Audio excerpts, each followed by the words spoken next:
Hello, everybody. Welcome to another episode of the Pivoted Success Podcast, hosted by Sean Cochran of TCC Canada and myself, Jared Goldsmith from eSAX.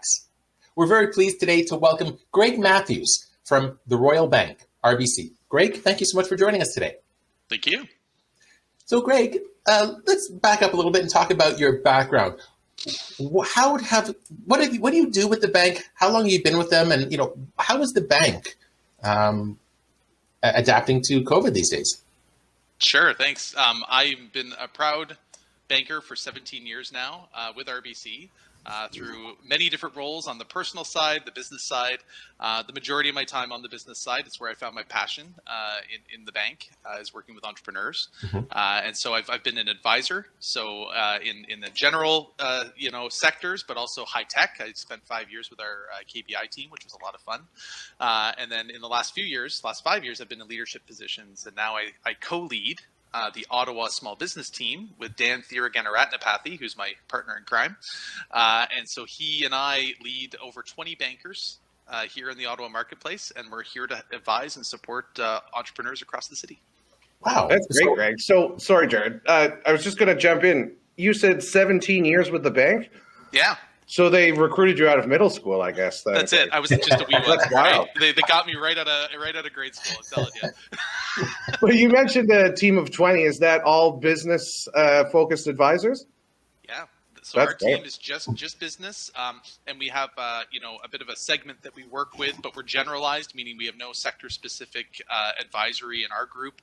But it really does fall into the small business segment, typically owner operator, which means we're getting to know not just the business, but the business is the owner and the owner is the business. So we get to create relationships with both, which is amazing.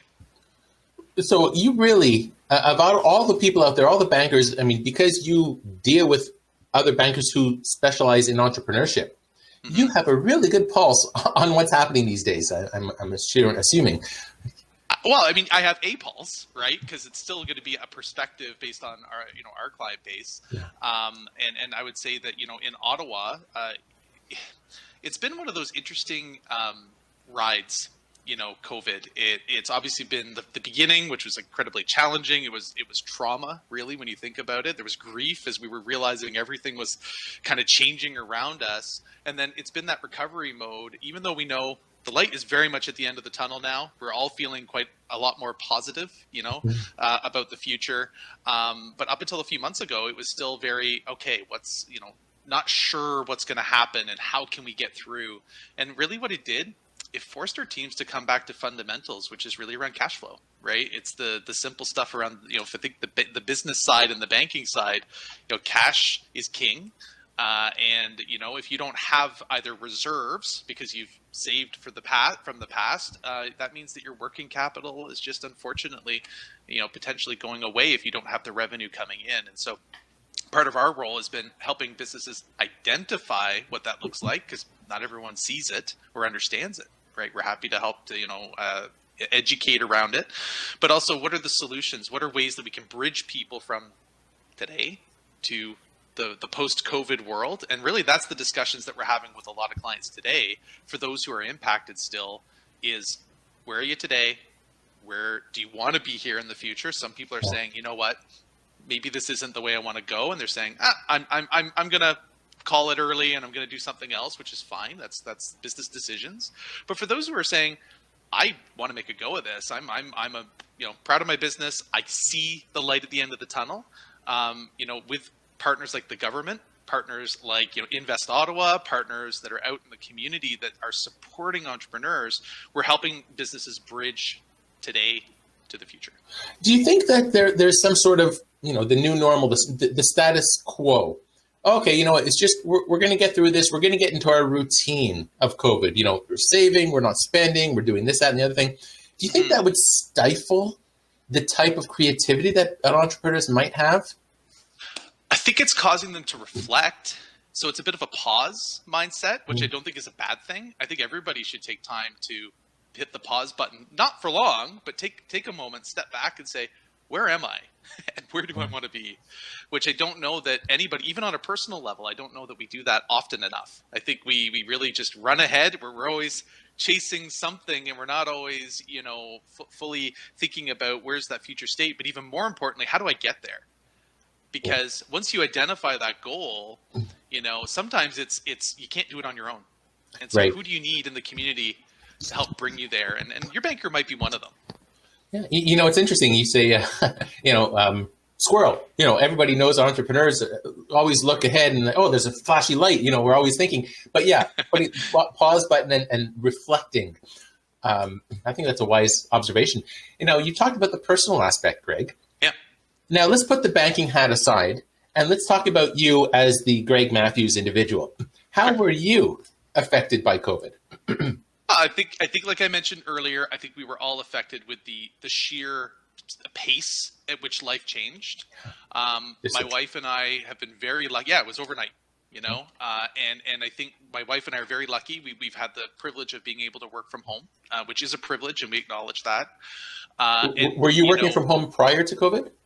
So my role is, my office is a home office, but a majority of my time was spent in the community. So I was with my advisors. I was out meeting with business owners at events, that Jared, that's how we've met, things like that. And so I would say that being able to reboot that through the early stages of COVID was really hard. And I'm a social beast. So for me, cutting off my lifeline to the outside world, has been hard. And we all know that physical relationships, being able to meet with somebody face to face, is so mission critical. But it's been a challenge through this experience, and it's still, for the foreseeable, it's going to be challenging. Summer's here, so hopefully there's going to be some opportunities for some patio, get-togethers, 6 feet apart, of course, or whatever we need to do. And I think it's going to be that shift back to, once we've got vaccines, once we've got a bit of a go ahead to say, back to the world a little bit, there's going to be some apprehension to it too. I can tell you that when I started venturing back out into, the world that I had kind of closed myself off from quite a bit, it was a bit scary. Right. It was not an easy reintegration. I went to go get my teeth done at my dentist, finally got them cleaned. That was only about 2 months ago. And it was a great experience. My dentist is amazing. Their office, they did a fantastic job. I felt super, super, super safe. Yeah. It's just the reality of things have changed. And, when you see like the drop sheets and all sorts of stuff, you're like, oh, wow. Okay. This is different. But this is the new normal. How do we, create some resilience around it and acknowledge the scary aspect of it, but be able to push forward and say, nope, okay, we're going to make it through this. Well, humans are, we like routine. And everybody in the planet, our routine's been changed. But as long as you got your little toothbrush and dental floss at the end of your visit, okay. Then, which I did. Oh, okay, great. So, Greg, for you, I know personally, of course, it was quite a shock for everybody. But as a remote employee already with the bank, did you find that transition from a work perspective a little bit easier? And how did that affect you and your team and the sort of way you operated? Oh, great question. So yes, we were able to shift overnight. So our team was already mobile equipped, which I was really proud of. We had our teams, ready to go. We were already WebEx enabled. Like, we were really ahead of the curve, I think, in terms of our platform of small business, to be able to support not only the employees, our team, right, to be able to adapt to that, but also our clients. So overnight, we were still able to say, hey, let's meet. This is different, right? And at the beginning, obviously, people were a little more, let's just do a telephone call, right? Like, that's what I'm comfortable with. That's okay. I would say 80 to 90% of all of our meetings are now virtual through a camera, and our clients love it because there's no travel. The time, it's not necessarily going to be an hour meeting, right? That whole concept of let's book an hour. If that's the amount, sure. But if it's a half hour and that's all we need, thumbs up, and it's clean and the transition happens. And so my team, I would say, they've done a fantastic job at adaptation. They've pivoted so well. We've had to grow our skill sets to accommodate this transition to technology, because, you know, being able to take out a piece of paper, write something on it, or draw a picture and show someone a concept is shifted. We need to be able to do that on a computer, right?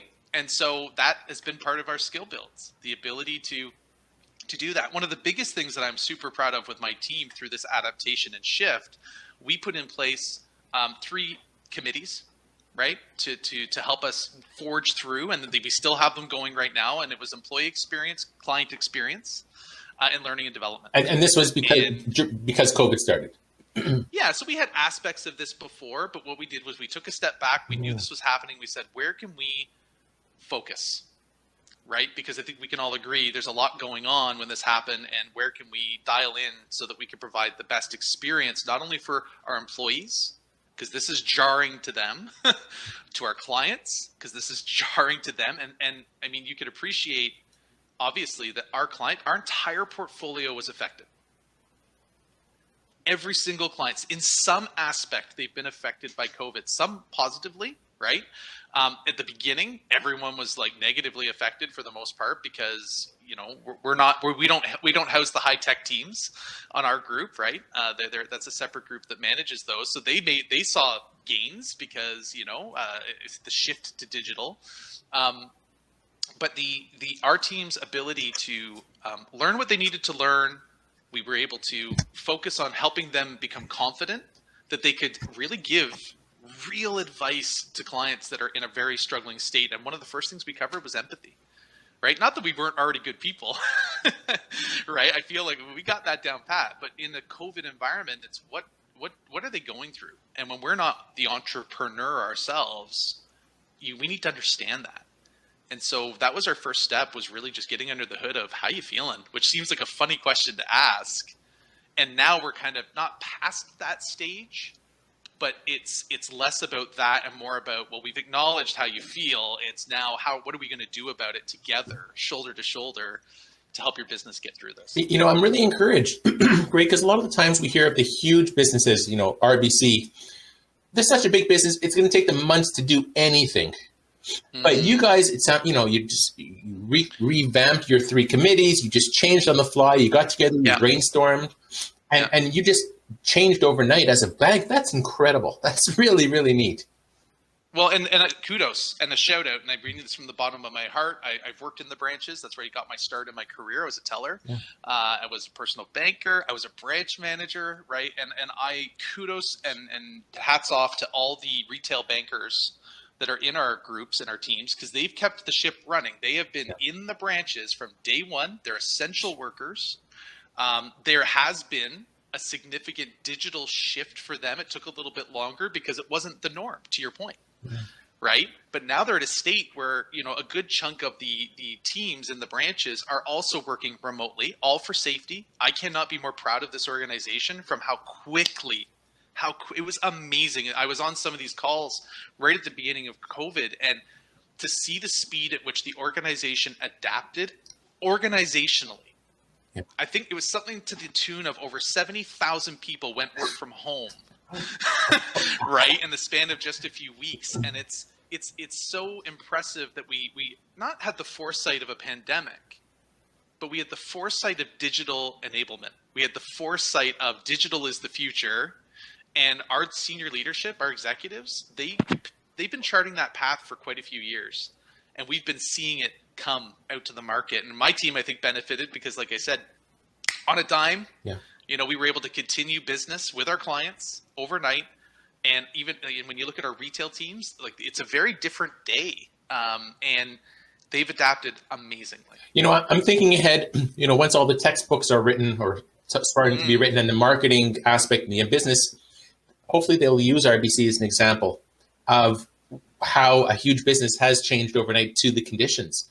Fantastic, Greg. I mean, kudos to you and all of your bankers and your teams for making this happen. It's got to be a big organization. It's got to be such a shift to even, I mean, all the technology side, the remote side and all that. But once you're getting into, like you were saying, those sort of hard discussions, especially in the first few months, I mean, most entrepreneurs, when they're hitting a rough patch, will probably come to you and say, look, I might need some money. But having everybody come at once and come at you not with just the usual, oh, well, this is my business problem. Well, my whole life's been ruined because I'm at home, and like just my whole world has been flipped upside down. I can only imagine how that shift must have been for you and your team to, I don't want to be sort of the psychological sort of aspect of it, but just the extra stuff that's involved in really sort of helping people through what's been like probably the worst crisis of all of our lives. Yeah, I mean, I went through 2008 and it was nothing, like in the bank, compared to this, right? And it was a big deal, right? This is different. This has, really, really, again, like you said, probably one of the worst, especially for entrepreneurs. It's so acute, to that industry, and really acute to certain industries like hospitality and the arts and rec and all the fun stuff, right? We've really seen an impact on that, but we've also seen pivots, and I think going to the heart of why we're here to discuss. I mean, you think of we've seen gyms who went fully virtual, and because they adapted and they have the overhead of maybe they were able to negotiate the overhead lower on their real estate and things like that. They're actually doing better, post in this COVID world, because they're able to capture a larger audience, right, through their virtual means. So we're seeing examples like that. We're also seeing, retail. So think of, the food industry. There's restaurants, and a shout out, Jared, we were talking earlier about Oko Kitchen here in Orleans. That team shifted immediately. And not only did they shift in a way where they were saving their business, they absolutely were doing that. But here's what's so cool is that they provided a virtual grocery store, for a better way to describe it, in the immediate after, while this was all happening. I don't even think, we understood the full gravity of the situation. They pivoted. They said, we want to keep the relationships with our suppliers, right? And so we're going to offer a virtual store that people can buy fruits, vegetables. They could buy, the raw goods of flour and yeast and all that kind of stuff. I'm still making bread, right? From things that we bought from them, through the pandemic. And it just goes to show you can pivot, right? And then they moved to, if I remember correctly, early days, it was a phone call or an email to make the order. And then they shifted to the e-commerce solution, and they just amped up their business. Yeah. Right. And I mean, shifts like that are just so amazing. And to see it happen in real time, as this thing evolved, was really, really cool. Yeah. Not too long ago, we had Carla Briones, a serial entrepreneur here in Ottawa, and one of her business ventures is called Freshie. And she made the decision overnight as well to sell, how would you describe it, Sean? Like baskets that you could go and create your own meals. Yeah, produce baskets, exactly. So she was saying the same thing. She had all these contracts with all these great suppliers, and she was just had no idea what to do. But with the fear of everybody wanting to leave their house, she just saw a niche to try and help the community at the same time. Because, again, people didn't know what to do. Those first few months especially was just so unnerving, because you just didn't know what was next. Because every time you're just like, oh, it's just a couple of weeks. We're just going to stay home. It's no big deal. This is a vacation. Great stuff. And then you're like, oh, God, well, this is really bad. Like, this doesn't look good at all. And then you just sort of over and over are just sort of surprised by how bad this thing ended up being, because I don't think anybody in the beginning had any idea how this was going to go. Because, I mean, we've lived through little things throughout our lives, little blips here and there, but nothing like this. So you're just like, oh, it's going to be one of those. It'll go away. No big deal. Not so much. Yeah, very different environment for sure. And, one of the responses you talked earlier about, what have we done as an organization to pivot a little bit? One of the things that I'm really proud of is Canada United. So this was something that came up through, it was through our head office team. And they said, how can we support small business? And I'm a huge proponent of support local. I think it's absolutely mission critical that we continue to support our local businesses. Do it through social media.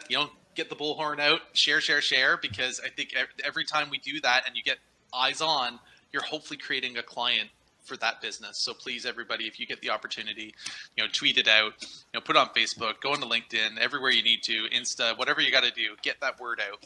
And so through Canada United, we banded together 70 Canadian companies to support this initiative. And the whole purpose was, how can we get a bullhorn for small business, remind everybody they're the lifeblood of entrepreneurship, the lifeblood of the Canadian economy, and how can we, really get money in the hands of these entrepreneurs to fund things like PPE purchases and these shifts that they were being forced to make. And so out of this, over the span of the campaign, which ran most of last summer, not only did it create awareness, which came through the BIAs, it came through the boards of trade. It was a Canada-wide, obviously. This was everywhere. But it put money in the hands of entrepreneurs through the relief fund, which was incredible. There were $5,000 grants, which pays for a lot of that stuff when you need it and you don't have it in your pocket. And I believe in total, the government alone came to the table, federal government, and said, here's $12 million towards the fund, right? And so it really created a groundswell of awareness and reminder that small business is so important to all of us, and we need to support them. Greg, I've seen this firsthand. Every time, not often, I make a post on LinkedIn about supporting small business. You're the first one to like it or comment and engage with it. And that's so important to do that in the community. If your organization is able to, great, but at least we could do is comment and share it and repost on social media so that others can see that as well. I wasn't aware of RBC's involvement with the Canada United initiative, but that's a great opportunity. It's great. I love the different programs that have sort of cropped up as this has gone on, because in the beginning it was so scary for everybody having to just close. And then you see the big online retailers really taking advantage of the opportunity. And that's fair. I mean, the convenience of it all was very important at that time. And as it was sort of unfolding, I think what everybody got used to a little too much was just relying on those big retailers and stuff because they didn't want to go out. They were scared to leave their house. They were scared to do all these things. And a lot of the smaller entrepreneurs just weren't yet at that stage to be able to leverage that online presence and the deliveries and all those sorts of things. So with the Invest Ottawa, Digital Main Street and all different programs, I mean, it's just been amazing to see the different resources and tools brought together for some of these sort of ancillary businesses that maybe never would have gone online if they hadn't had that sort of forcible push. But as we're sort of getting to the end of it, what I love trying to push as well, just like you, Greg, that I love so much, is the supporting of the small business. Because if there is no small business, there is no economy. So, I mean, it's just one of those scary things that people don't really think about, because you're like, well, I just saved $10 because I use Amazon.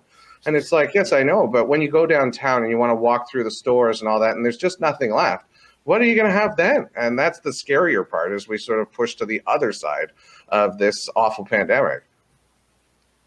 Yeah. And, I think, to take that, it's a reality. And that's, again, to your point, if we can all keep yelling out loud, to keep engaging with our local communities. And you're right. One of the big things that we observed, and RBC, is really a huge proponent of digital enablement, like I said earlier.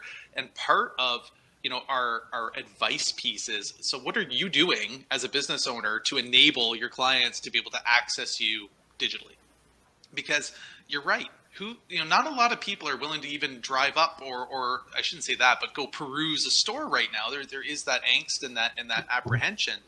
But if you enable people to be able to order, pick up at the curb, or deliver, right? And if you think of, like you mentioned, Digital Main Street, it's a full stack solution potentially that you could implement that puts your goods right out the door.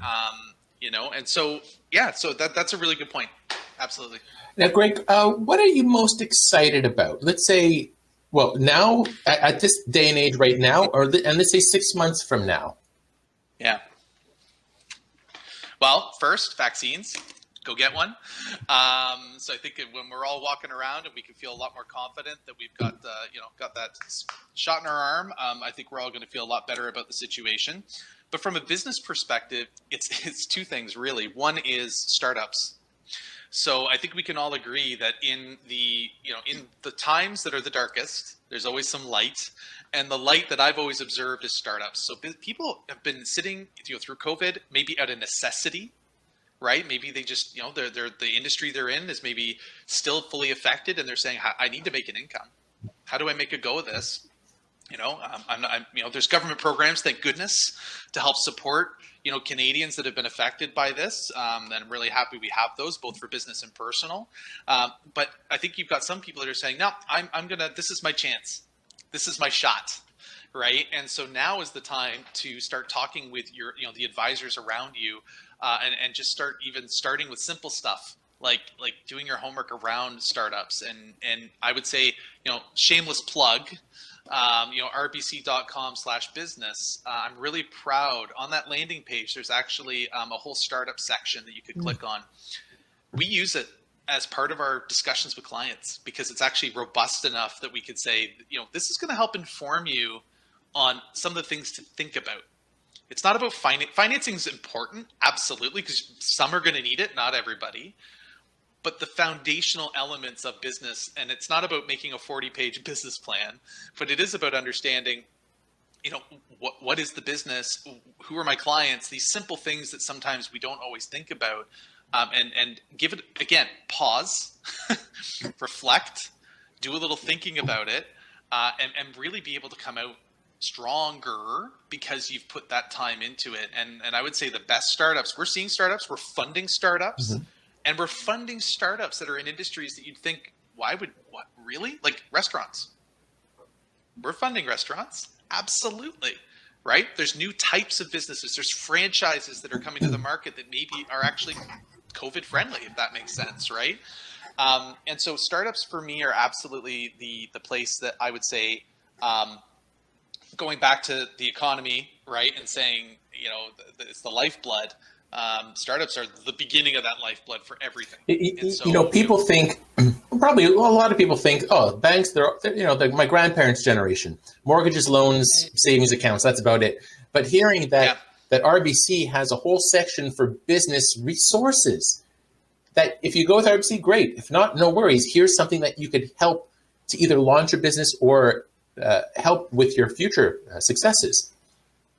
Totally. And I would say the biggest shift we've made for business banking in the past, I'd say 5 years probably, is a shift to beyond banking. And it's really important to us because we're creating ecosystems that aren't about products and services. It's about the advisory. It's about the getting under the hood of, even understanding the incorporation process. Or should I incorporate? Should I be a sole? A prop? Should I be a partner? Simple things like that where we've got offerings like Owner where we can help with that. It's an organization that is part of RBC Ventures. So we've got our own in-house tech companies that we're starting to build, which is really fun.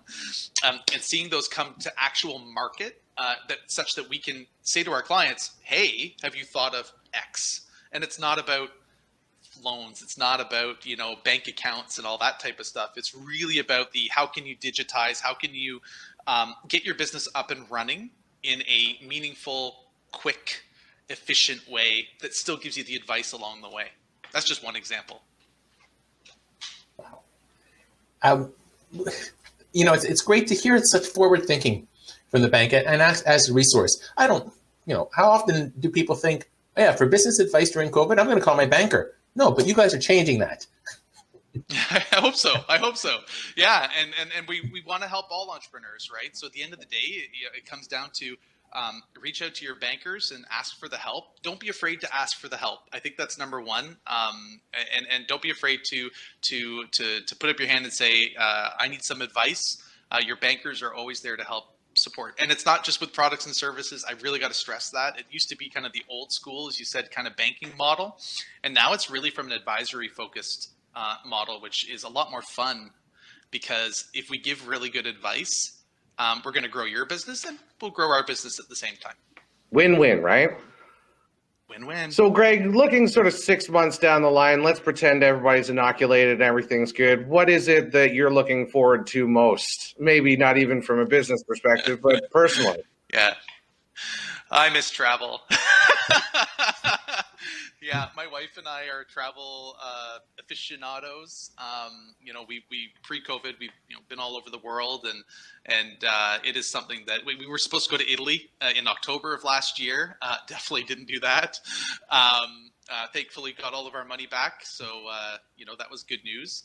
But yeah, I would say that of all the things for us, travel is going to be important. I think domestic travel is going to be on top of the list for a lot of people. So again, supporting entrepreneurs across Canada.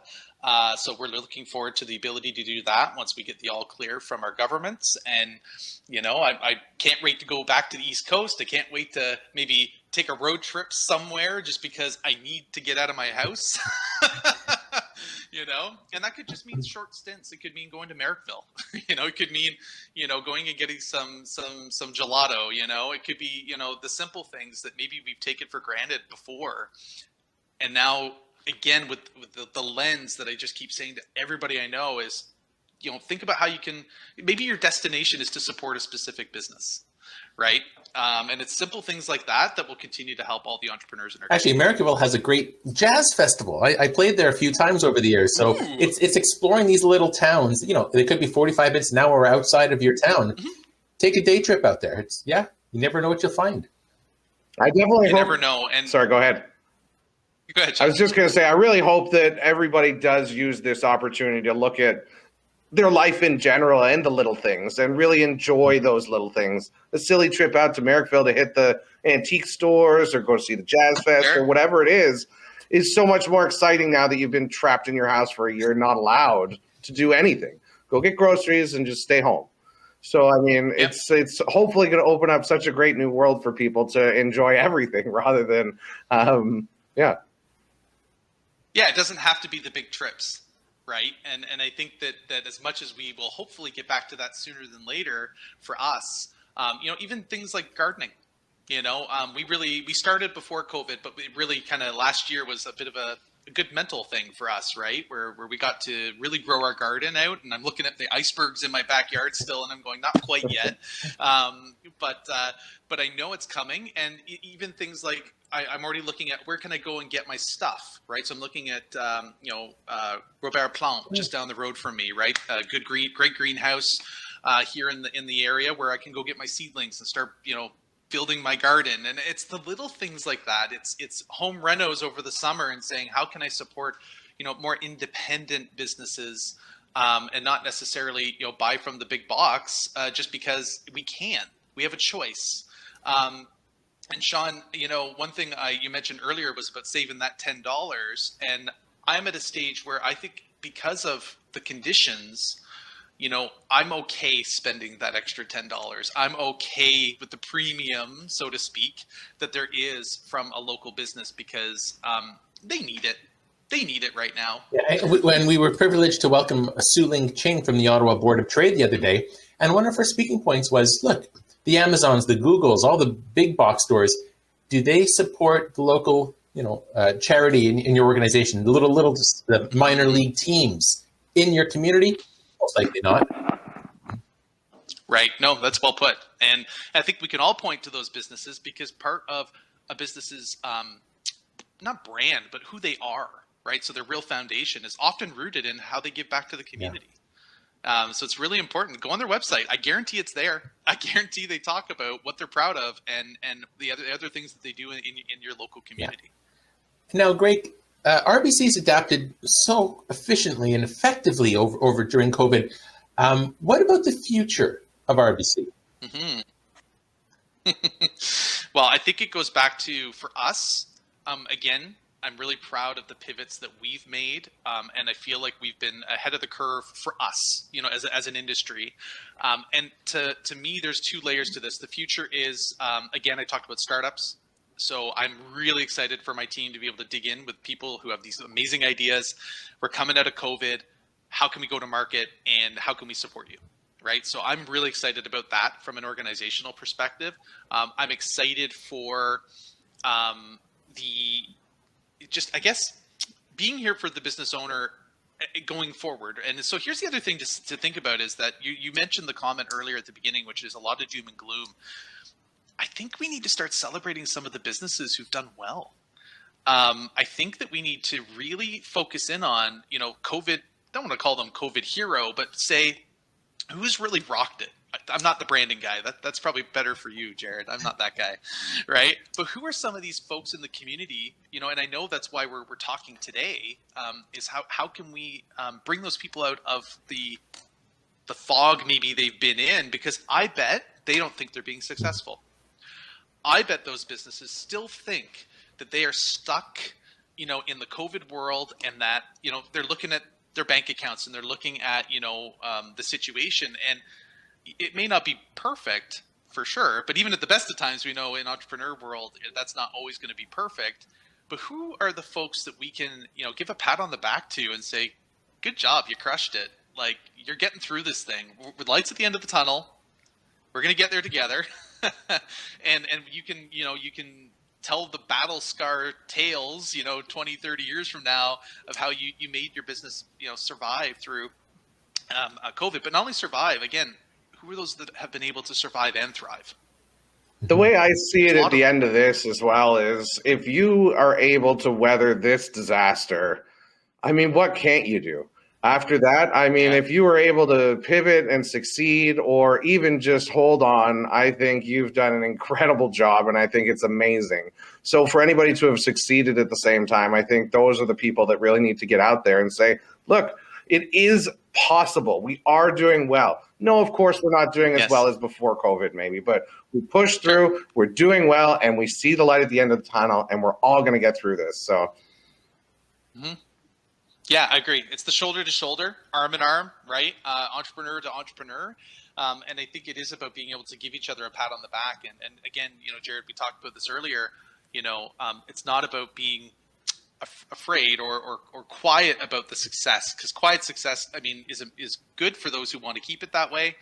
I really think there's an opportunity to shout out the best practices, the learnings, the how did you pivot? This is why we're talking about this again, right? And how do we do it on a more broad scale, right? How do you get more people having this conversation? Yeah. Great. Well, we hope that this Pivoted Success podcast will point everybody, at least help them in the right direction. So, Greg, we're about to wrap up soon, but do you have any, let's say, closing words of wisdom for, let's say, small businesses or entrepreneurs? Yeah. So the first one I would say is, again, I said it a bit earlier, which is cash flow is king. So getting down to the brass tacks of a business, right, and how they function.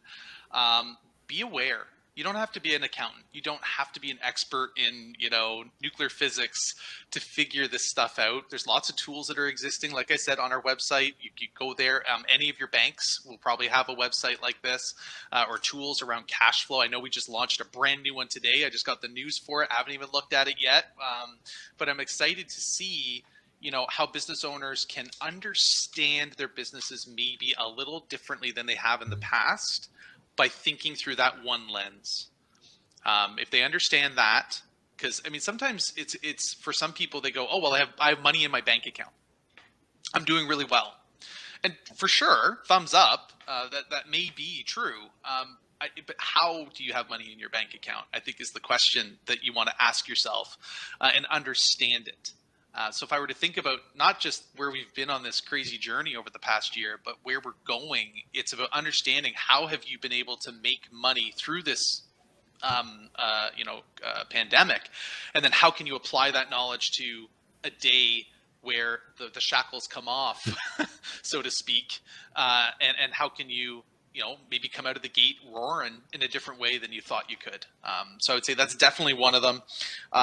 Another one I'd say is that it's okay to not be okay. And I know we've talked a lot about, the mental health aspect of things. RBC has really been, again, proud of this, at the forefront of not just doing it internally with our staff and our employees and our teams, but thinking about entrepreneurs. And we've been doing some podcasts around that, or webinars around that as well, where, it's about, if you need the resources, hopefully you can access them.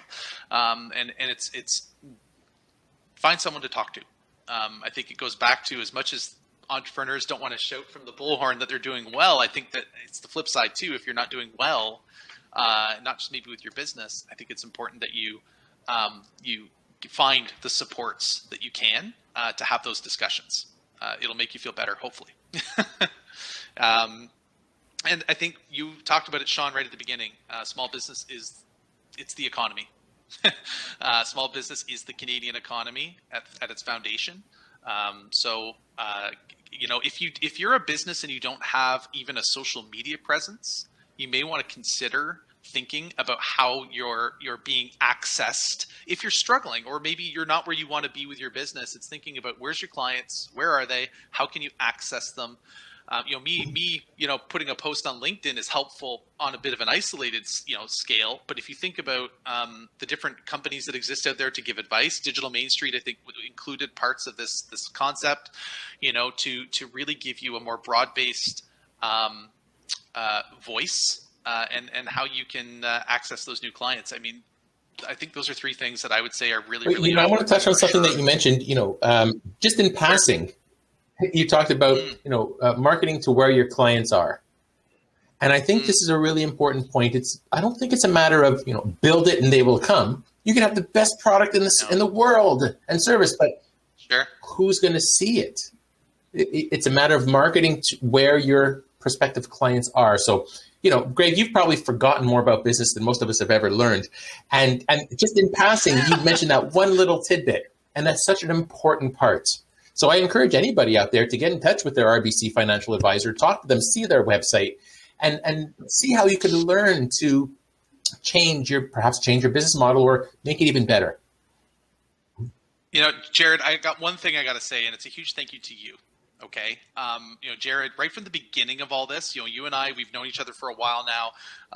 We've been able to connect through, again, the old days of chamber I remember those days, yeah. And whatnot. Yeah, those days. But I have to give you, and hats off, to you around how you are an ecosystem builder. That's how I look at you. And I see what you did pre-COVID with eSAX and the events that you were able to put in place that were physical.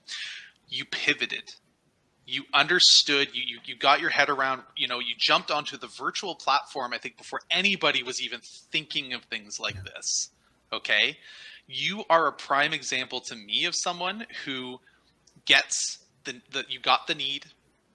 You said, here is the reality, but I want to survive and thrive. And you were able to, really run ahead, and not just run ahead, but be such a support for the entire ecosystem in Ottawa beyond, right?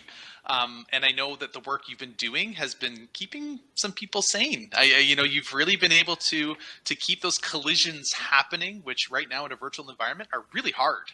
And you were still to this day, I think you're one of the only people that I could turn to and say, how can we create some collisions? And overnight you're going to have, either an event or an idea on how to do that. So, we talked earlier about patting yourself on the back. I think you definitely should. And I want to say a huge thank you, not just from me, but obviously from the entire community for what you do. Oh, well, thank you very much, Greg. I really appreciate that. That's very kind. Maybe I could ask you to write a LinkedIn testimonial for me sometime. But, all this wouldn't have been possible if I didn't connect with Sean. And even you. RBC has been a big supporter of eSAX over the years. It's finding like-minded organizations who see the bigger picture. And really working together. And you said the ecosystem. Yeah, I'm all about that. Everybody says, and I truly believe this, that you go further working together with others. We make each other better. Absolutely. So, Sean, do you have any last-minute thoughts for Greg? No, that's great, Greg. Thanks so much for taking the time. I really appreciate it. And it's nice to see a different perspective because, a lot of the people we've been talking have been entrepreneurs and people who have struggled through on, I want to say, the front lines of this. But none of us would do any of the things we do without the support of our banking advisors and all that sort of stuff. And to see you guys pushing more as advisors rather than your sort of stereotypical bank account openers, I think that's really great to see.